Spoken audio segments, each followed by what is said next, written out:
Kirk Cousins' slump continues as he threw 2 more interceptions in his homecoming against the Minnesota Vikings. The former Vikings quarterback was significantly outmatched to his successor in Sam Darnold, who had 5 touchdowns on the day, and Minnesota's been clicking on all cylinders since their mid-season little slump, dropping 2 games in 5 days.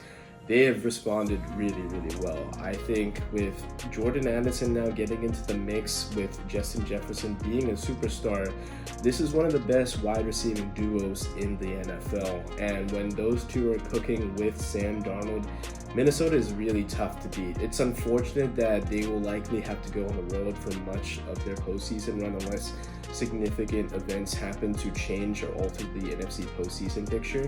But I do think that this team can travel. They do have a couple tests coming up with Detroit later to finish off the season, but also going up to the Pacific Northwest to play the Seattle Seahawks, who they might actually play in the postseason anyways. So we'll see how this team does travel, because it looks like they will have to travel. But getting into Sam Darnold, I also think that with the QB situation in Minnesota, you're seeing that, yes, Minnesota has used draft capital to get JJ McCarthy, who was great in college with Michigan, leading them to a national championship. However, since his rookie season has kind of gone off the rails with his knee injury, leaving him out for the season with another cleanup surgery to boot, I wouldn't be opposed to Minnesota bringing back Sam Darnold. Sam Darnold has played well in this system. He has good chemistry, and that is a great mark of Kevin O'Connell's offense. It is very QB friendly. I mean, for even a bit last year, we saw Dobbs play really well in limited stints in substitution for Kirk Cousins. And regardless, Sam Darnold is going to get a bag from some team, but I really do hope for Sam Darnold's case it is in the right situation.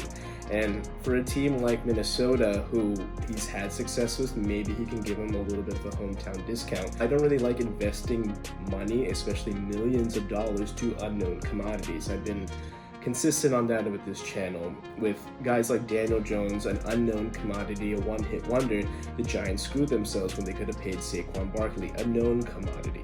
And you don't know everything about JJ because he's only played in a couple preseason games and had a good college career, but that was surrounded by great D1 talent. You don't get that in the NFL.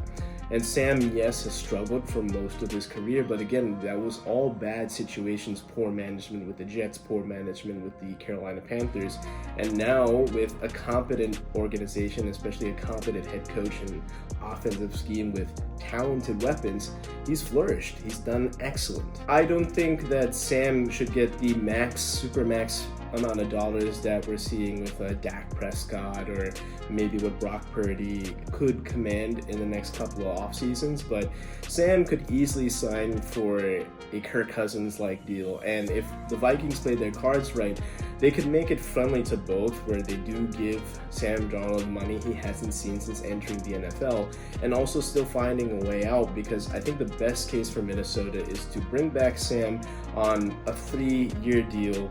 And then if it doesn't go well, you do have JJ McCarthy, but at least he can sit back and still learn from a guy like Sam Darnold.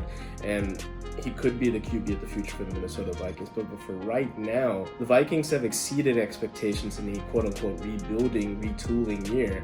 And they could very well be Super Bowl contenders if things go right in the postseason.